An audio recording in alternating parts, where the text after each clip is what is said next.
आज के मीटिंग का मुख्य उद्देश्य यह बा और भोजपुरी भाषा के 8वीं अनुसूची में दर्ज करे खातिर जौन संवैधानिक दर्जा मिले, जौना से कि इस क्षेत्र की लोगन के अपन अभिव्यक्ति करे खातिर, चाहे वो कार्यालय में होके चाहे रेलवे स्टेशन पर होके, अपने भाषा में उनके सुने के मिले, अपन विचार व्यक्त करे के मिले। सितंबर महीना के 25 तारीख के पूरा भोजपुरी एरिया में धरना रखल गईल बा जिला स्तर पर, और जिलाधिकारी के माध्यम से देश के राष्ट्रपति, प्रधानमंत्री और गृह मंत्री के अवगत करावल जाई कि हमहन के एक भोजपुरी भाषा के संवैधानिक दर्जा मिल जाओ। हमार भोजपुरी एरिया 9 जिला बिहार में बा। पूर्वी चंपारण, पश्चिमी चंपारण, गोपालगंज, सिवान, छपरा, 5 गो दहिजरिये बा। फिर सासाराम, भभुआ, बक्सर और आरा, 9 जिला बिहार में बा। 18 जिला उत्तर प्रदेश में बा और 1 जिला सिद्धि में बा, जौनी में एगो ब्लॉक आवेला।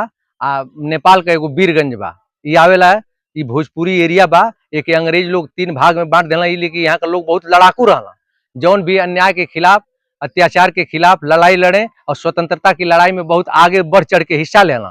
तो अंग्रेज का कैला कि इनकी ताकत के देखते हुए इनके 3 क्षेत्र में विभक्त करके उनके कमजोर कैले का काम कैला। तो वे हमन चाहते हैं कि भोजपुरी भाषा के 8वीं अनुसूची में दर्ज हो जाओ और भोजपुरी भाषा के मान्यता मिले, भोजपुरी राज्य का गठन होके, कृषि के उद्योग का दर्जा मिले, 100% रोजगार का गारंटी हो। एक ही समस्या के समाधान खातिर भोजपुरी समाज काम करत है, प्रगतिशील भोजपुरी समाज। प्रवीण कुमार देव हमार नाम बा। हम प्रगतिशील भोजपुरी समाज का कार्यवाहक महासचिव बाणी और उत्तर प्रदेश का महासचिव बाणी प्राउटिस्ट सर्व समाज का।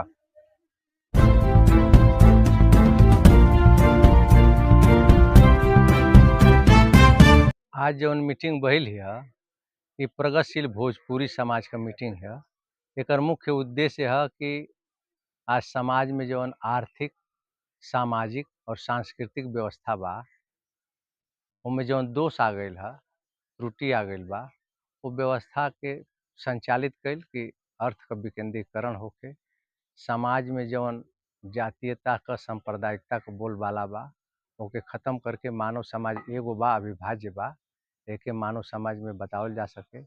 और आज अपसंस्कृति, नशाखोरी जौन यूथ लोगन के बीच में समाज में व्याप्त हो गई बा, ओके सभ्य संस्कृति में कैसे बदल जाओ, नशा से मुक्त मानव समाज के कैसे कल जाओ। आज के मीटिंग का मुख्य उद्देश्य यह बा और भोजपुरी भाषा के 8वीं अनुसूची में दर्ज करे खातिर जौन संवैधानिक दर्जा मिले, जौना से कि इस क्षेत्र की लोगन के अपन अभिव्यक्ति करे खातिर, चाहे वो कार्यालय में होके चाहे रेलवे स्टेशन पर होके, अपने भाषा में उनके सुने के मिले, अपन विचार व्यक्त करे के मिले। और विद्यार्थी लोगन के भोजपुरी भाषा जौन मातृभाषा बा हमन का, वही के माध्यम से हिंदी, अंग्रेजी, गणित, विज्ञान पढ़ावल जाओ। जिस तरह बंगाल में बंगाली भाषा के माध्यम से वहाँ के विद्यार्थी लोगन के पढ़ावल जाला हिंदी, अंग्रेजी, गणित, विज्ञान, तो वो घर में भी बंगाली में बोलेला और स्कूल में भी बंगाली भाषा के माध्यम से पढ़ेला। तो उनके 100% बात अध्यापक लोगों को समझ में आवेला। वही तरह से जब हमन के भोजपुरी भाषा के संवैधानिक दर्जा मिल जाई, तो विद्यालय में हमारे विद्यार्थी भोजपुरी भाषा के माध्यम से पढ़ाई लिखाई करी हैं, तो उनके 100% बात समझ में आई, तो दिमाग से प्रखर हो जाए हैं और जौन लक्ष्य लेके हम ओके प्राप्त करें। सर, ई भोजपुरी भाषा जौन बा बड़ी समृद्ध भाषा बाटे, लेकिन सरकारी उपेक्षा के शिकार बा और सरकार के इस पर उदासीनता बा, जौना के चलते अभी तक भोजपुरी की स्थिति इतना खराब हो गई बा। तो वही खातिर हमन के जौन संगठन बनावत हैं, जहाँ संगठन बना के सितंबर महीना के 25 तारीख के पूरा भोजपुरी एरिया में धरना रखल गईल बा जिला स्तर पर, और जिलाधिकारी के माध्यम से देश के राष्ट्रपति, प्रधानमंत्री और गृह मंत्री के अवगत करावल जाई कि हमहन के एक भोजपुरी भाषा के संवैधानिक दर्जा मिल जाओ, जौन उपेक्षा का शिकार भइल बा, स्वतंत्र हो जाओ, ये भाषा के रूप में अपन मातृभाषा के मिल जाए दर्जा। तो निश्चित रूप से उस समाज का जौन उपेक्षित लोग बाना, जेके भैया लोग कहल जाला, जेके अपमान कल जाला बाहर गए पर, उनके सम्मान की दृष्टि से देखल जाई और पढ़ाई लिखाई भी बहुत अच्छा हो जाई। कार्यालय में कार्यभार भी अपनी मातृभाषा के माध्यम से करी तो आम गांव का आदमी भी जा करके अपने विचार के कार्यालय में रख सकेला। सर भोजपुरी भाषा और अश्लीलता के बारे में का विचार बा राउर? हाँ, अश्लीलता के माध्यम से कुछ कल्चरल प्रोग्राम सांस्कृतिक कार्यक्रम करके आ लोग अपन लाभ लेहल चाहत हूँ, आर्थिक आमदनी का स्रोत बनावल चाहत हूँ। जैसे कुछ गायक भइला, कुछ फिल्म का बनावे वाला लोग भइला, तो हमहन का ऊपर रोक तो लगौले जाई, उनके हम संगठन के माध्यम से अवगत कराई कि अगर वो अब हमारी संगठन के माध्यम से वो जो अपसंस्कृति है ऊपर वो रोक ना लगे हैं तो उनके खिलाफ हम कानूनी कार्रवाई के साथ साथ जन आंदोलन करके और उनके रोक लगा दिहल जाई। निश्चित रूप से कि जौन हमारे लड़कन के बीच में अपसंस्कृति का माहौल बनत था, उनका मन नीचे की तरफ गिरत था, ऊर्ध्व गति की तरफ ना जा पावत था, उनके अंदर जौन ओझ तत्व है ओकर हरासमेंट होता, तो उसे बचावे खातिर हमन का आंदोलन क्षेत्र में और जितना कवि लोग भी बाना, जितना गायक लोग बाना और जितना फिल्म बनावे वाला लोग बाना, उनके बाध्य कर देहल जाई कि निश्चित रूप से तोहके सभ्य संस्कृति में ही काम करे के बा। अगर अब संस्कृति में काम करबा तो तोहके मुंह तोड़ जवाब मिली और तोहके कानूनी प्रक्रिया के अंतर घेराव करके आ तोहके जेल में भी जेले का व्यवस्था कैल जाई। सर अभी आपका ये जो मीटिंग चल रहा है सर, या संगठन का मीटिंग चल रहा है, तो जिला स्तर पर भी है कि सर पूरा बिहार में सर? नहीं, हमार भोजपुरी एरिया 9 जिला बिहार में बा। पूर्वी चंपारण, पश्चिमी चंपारण, गोपालगंज, सिवान, छपरा, 5 गो दहिजरिये बा। फिर सासाराम, भभुआ, बक्सर और आरा, 9 जिला बिहार में बा। 18 जिला उत्तर प्रदेश में बा और 1 जिला सिद्धि में बा, जौनी में एगो ब्लॉक आवेला। नेपाल का एगो वीरगंज बा, ये आवेला।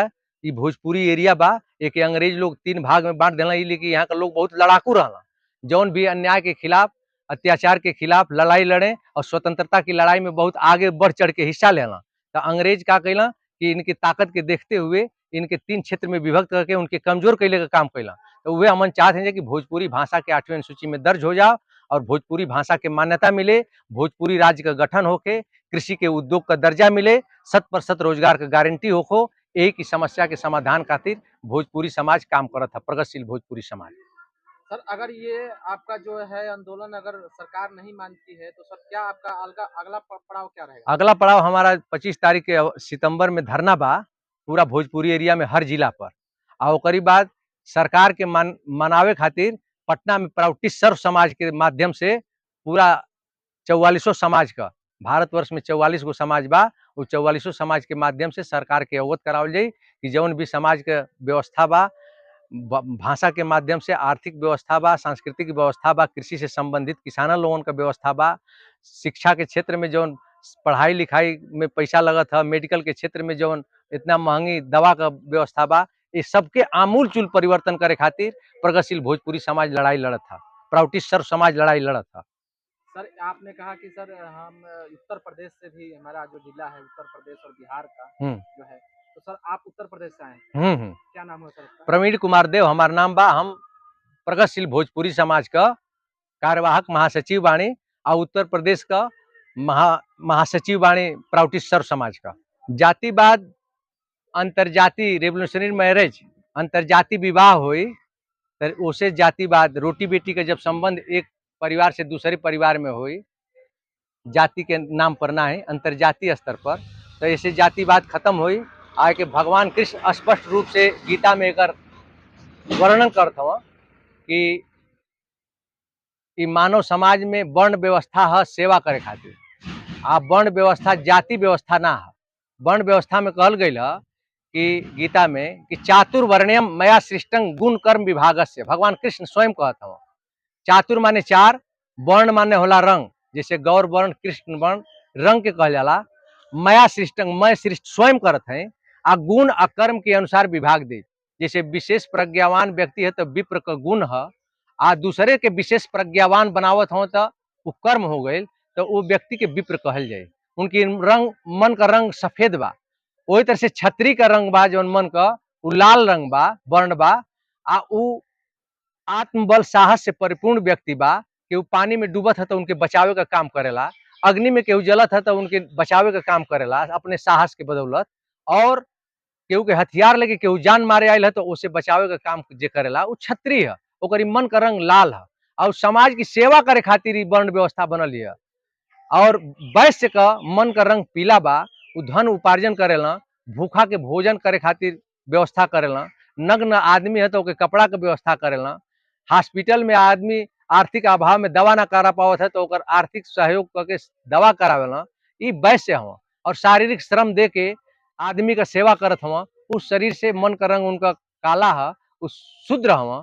लेकिन श्री श्री आनंद मूर्ति जी श्री उर्फ प्रभात रंजन सरकार जी कहले बाणा कि आज वर्ण व्यवस्था में चारों वर्ण का अलग अलग गुण रहले से काम तो होई, लेकिन उतना अच्छा ना होई, उतना बहुत बढ़िया करे खातिर समाज के काम चातुर्वर्ण्यम का ओके चारों वर्ण का गुण एक आदमी में निहित हो जाओ और ओके कहल जाए सद्विप्र कि जब जैसन आवश्यकता समाज में पड़े, विशेष प्रज्ञावान व्यक्ति के बनावे के है तो वैसन उपदेश दे, शारीरिक श्रम करे के है तो वैसन काम करे शारीरिक श्रम वाला, और शारीरिक श्रम नहीं मानसिक जो ताकत है मनोबल से मजबूत आदमी है, छत्री का कार्य करत है तो वो करे।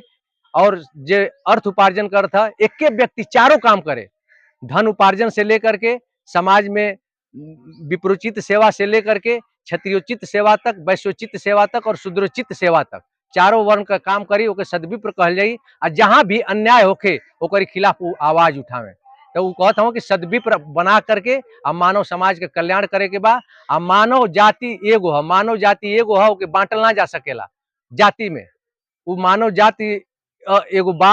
आ ई परम पिता ओकर पिता बाणा, आ परमा प्रकृति उनका महतारी बा, आ त्रिभुवन वो स्वदेश बा। ए लिए जाति पाति एकदम ना है, वर्ण व्यवस्था है वो सेवा करे खातिर है, वो जाति व्यवस्था ना है। कुल मिलाकर सर आप लोग का जो मांग है जाति को लेकर और सर 8वीं सूची में भोजपुरी को शामिल करने की, क्या कोई अगला और कोई एजेंडा है आपके मतलब हाँ, अगला एजेंडा बा कि समाज में हम आमूल चूल जो समाज के शोषण का व्यवस्था बा ओके हम बंद कर चाहते हैं। जैसे समाज में श्राद्ध अनुष्ठान के नाम पर लोग माता पिता जब मर जाला तो ब्रह्म भोज करेला, तो हमहन का भोजपुरी समाज का ई मान्यता बा कि श्राद्ध अनुष्ठान होके के चाहिए, माता पिता के श्रद्धा धन धा मनो सत्य के प्रति जो समर्पण है वो होके के चाहिए, श्राद्ध होके के चाहिए। लेकिन उनके नाम पर ब्रह्म भोज करके तरह तरह का जो भोजन का व्यवस्था बा, रुपया पैसा खर्च के लेकर व्यवस्था बा, माता पिता या परिवार का सदस्य कैसे मरल बाना, ई तो आदमी कौनी रोग में कितना खर्चा हो गई, कौनी बीमारी से मर गई, और उनके नाम पर रुपया खर्च कैल ई समाज विरोधी कार्य है। उनके मृत्यु भोज नहीं करे के, श्राद्ध अनुष्ठान ही करके और 1 लोटा जल लगी और 1 से 12 दिन के अंदर पूजा पाठ करके श्राद्ध अनुष्ठान आसानी से आदमी कर सकेला, कौनो खियोले पियोले की जरूरत नहीं है। एक समाप्त करे के बा। भोजपुरी समाज ये भी चाहत बा कि सामाजिक जो कोढ़ बा एक खत्म कइल जाओ।